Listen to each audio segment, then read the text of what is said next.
కారేపల్లి మండల పరిధిలోని పాటిమీద గుంపు గ్రామంలో అంతర్గత రోడ్డు మరమ్మతులు చేసి కొత్త సీసీ రోడ్లు వేయాలని సిపిఎం పార్టీ పాటిమీద గుంపు గ్రామ శాఖ ఆధ్వర్యంలో రోడ్లపై నాట్లు వేసి నిరసన చేశారు. బుధవారం సిపిఎం ప్రతినిధి బృందం పరిశీలించిన వారిలో సిపిఎం మండల కార్యదర్శి కె నరేంద్ర, మండల కమిటీ సభ్యురాలు సురపాక ధనలక్ష్మి, శాఖ కార్యదర్శి సురపాక స్వరయ్య, బచ్చుల వెంకన్న, అజ్మీర్ శోభన్ బాబు తదితరులు ఉన్నారు. ఈ సందర్భంగా సిపిఎం మండల కార్యదర్శి కె నరేంద్ర మాట్లాడుతూ గత ప్రస్తుత ప్రభుత్వాలు గ్రామ పంచాయతీల అభివృద్ధికి తీవ్రమైన కృషి చేస్తున్నాయని, ఎస్సీ ఎస్టీ సబ్ ప్లాన్కు సంబంధించి అమలు చేస్తూ నిధులు విరివిరిగా ఖర్చు పెట్టి గిరిజనుల అభివృద్ధికి కృషి చేస్తున్నామని చెప్తున్నప్పటికీ ఇప్పటికీ గ్రామాలలో రోడ్ల పరిస్థితి అధ్వానంగా ఉందని, వర్షం కారణంగా వీధులన్నీ బురదమయంగా మారి దోమలకి పందులకి నెలవుగా మారి గిరిజనులకు రోగాల పాలు చేస్తున్నాయని ఆవేదన వ్యక్తం చేశారు. బురదలో నడవడం వల్ల కాళ్లు చెడి తీవ్రమైన ఇబ్బందులు పడుతున్నాయని, కానీ గ్రామ పంచాయతీ కానీ ప్రభుత్వం కానీ పట్టించుకున్న పాపాన పోలేదని, ఈ దుస్థితి ఇంకా ఎన్నాళ్ళని ప్రజాపాలన చెబుతూ ప్రజలకు తీవ్ర సమస్యలకు గురి చేస్తున్నారని, అభివృద్ధి కేవలం అధికారంలో ఉన్న వారికి నోటి మాటలో పేపర్లలో బడ్జెట్ కేటాయింపుల్లో కనిపిస్తుందని, నిజమైన అభివృద్ధి గ్రామాల్లో కనిపించడం లేదని కె నరేంద్ర విమర్శించారు. ప్రభుత్వం ఇప్పటికైనా స్పందించి పాటిమీద గుంపు కార్యక్రమంలో అంతర్గత రహదారులు సమస్యలు పరిష్కరించాలని, సీసీ రోడ్లు కొత్తగా వేయాలని కె నరేంద్ర డిమాండ్ చేశారు. లేని ఎడల గ్రామ ప్రజలను కదిలించి ఆందోళన పోరాటాలు నిర్వహిస్తామని హెచ్చరించారు. రోజు పాటిమీద గుంపులో రోడ్ల సమస్యలపై సిపిఎం పార్టీ పరిశీలన చేసింది.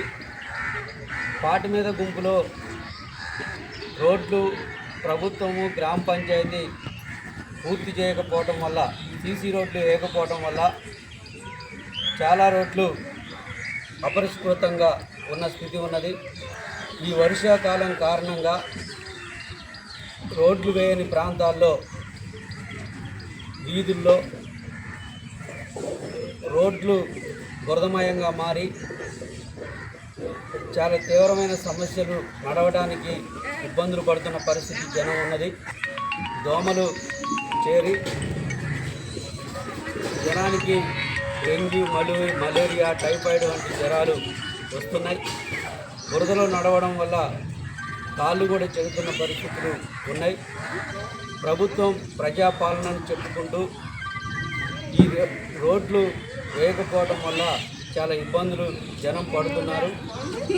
అసెంబ్లీలో మొత్తం రోడ్లు వేసాం, ఎస్సీ ఎస్టీ సబ్ ప్లాన్ నిధుల్ని భారీగా ఖర్చు పెడుతున్నాం, ఎస్టీలకి ఎలాంటి ఇబ్బందులు రాకుండా చూసుకుంటున్నాం అని చెబుతున్నప్పటికీ ప్రభుత్వం చెబుతున్నట్లుగా లేదు. గ్రామాల్లో రోడ్ల సమస్య ఇంకా అంతర్గతంగా ఉన్న రోడ్లని పూర్తి చేయాలి. వీటితో పాటుగా ప్రజల ఆరోగ్యాలను కూడా కాపాడాల్సిన బాధ్యత ప్రభుత్వంపై ఉందని సిపిఎం పార్టీ వెంటనే పాటిమీద గుంపులో అపరిష్కృతంగా ఉన్న రోడ్లను వెంటనే పూర్తి చేయాలని డిమాండ్ చేస్తాము. షేర్ చేయండి, లైక్ చేయండి, సబ్స్క్రైబ్ చేయండి. మరిన్ని వీడియోల కోసం బెల్ సింబల్ పై క్లిక్ చేయండి.